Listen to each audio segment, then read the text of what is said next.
Today we're going over the new Cold War and why, realistically, it's not between Russia and the United States anymore. It's between multipolarity and centralized control. And right now, at the very least, centralized control is winning. Hello and welcome back to the Traveling Report. Today we're going over the new dynamic of the world order and how, realistically, with new advents to the global order, centralized control of just about everything is winning out over multipolarity.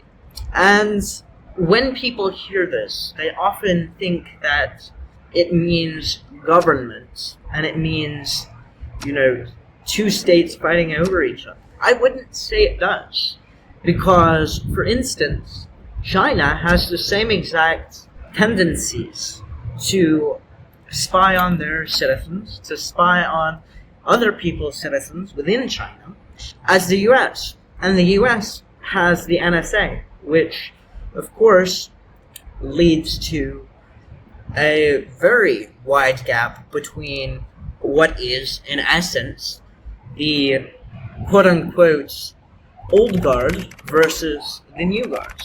But this is something that not a lot of countries are fighting back against, right? The United States has been spying on other countries' constituents since 2001. And China has been exporting things like Huawei and telecommunications providers and data centers all over the world, and especially to Africa.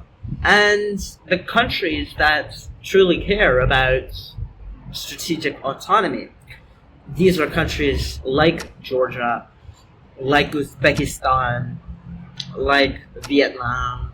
They're becoming increasingly centralized too, but more indirectly.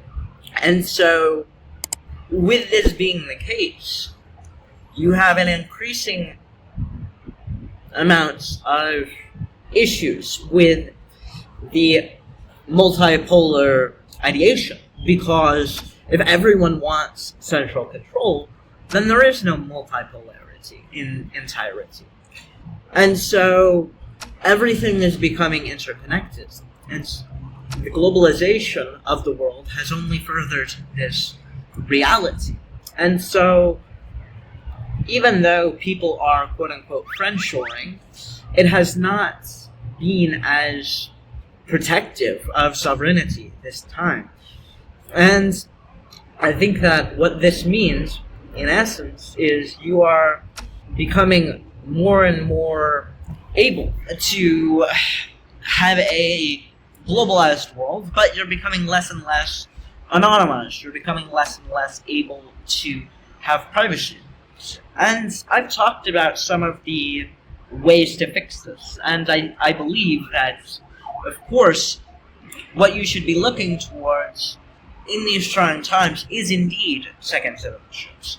It is indeed having places to put your money that aren't Western, that aren't Eastern, and truly getting a bank account wherever you can, getting a citizenship wherever you can, getting residency wherever you can, and becoming increasingly global. And I've been preaching this for a long time, far before I've created this channel.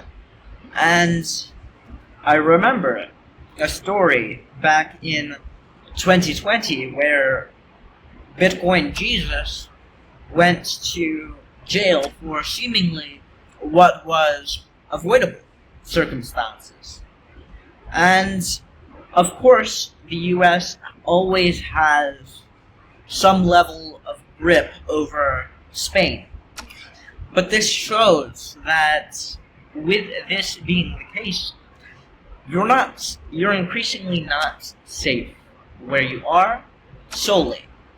This isn't to say that you are somehow not able to create a escape plan. It's just not to say that there isn't any country you can go to, there's nowhere you can go. None of this is what I'm saying. And I don't believe in doom and gloom, because realistically what the economy is doing right now is it's doing fairly well. And what the global ideation is, I don't feel it's too dangerous yet.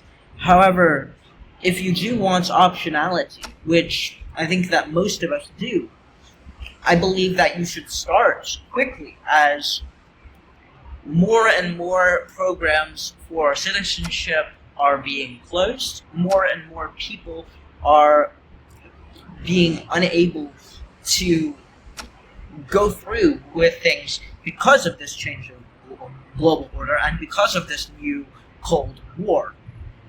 And people will say, oh, well, it's US versus China. It's not US versus China. China couldn't care less about the US. The US couldn't care less about China.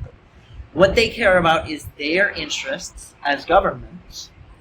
And when those interests align, then there's no issues, right? And if you look at the rhetoric behind what is happening in China, what is happening in the US, what is happening in Europe, it's largely aligned. It's not too different. Now, the phraseology may be different. The way that they market it may be different. But at the end of the day, it is the exact same thing. And so, with multipolarity, I will go over exactly which countries I believe will truly be multipolar in the upcoming future on this channel here very soon. And I think that what you need to learn from this whole ideation is that Cold Wars don't necessarily mean one government versus another. They can mean one system versus another system. And if you want to learn how to go around these systems, if you want to learn how to make your life more free, how to truly get away from these new ideations, these new people, these new ideas, then reach out, book a call, 15 minutes, absolutely for free.